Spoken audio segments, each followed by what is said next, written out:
Què fem ací? Estem a la Rambleta, en el MISE. La Mostra Internacional de Cine Educatiu. Anem! Tenim un taller de globus, que estan allà. Després un altre de jumping, que és la plastilina esta tan xula. Un altre de pintura de maquillatge de cinema. I crec que n'hi ha uno superxulo de doblatge de pel·lícules.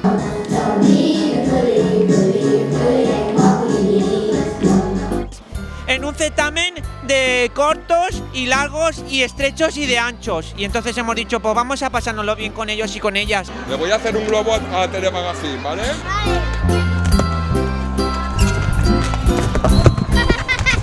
Estos son globus que nos han fet per al magazine.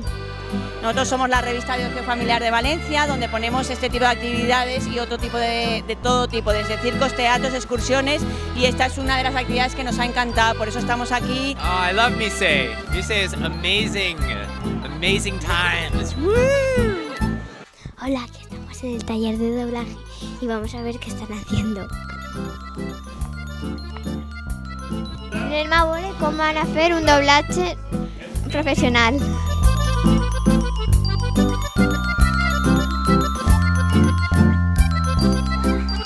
Desde aquí nos despedimos desde el MICE.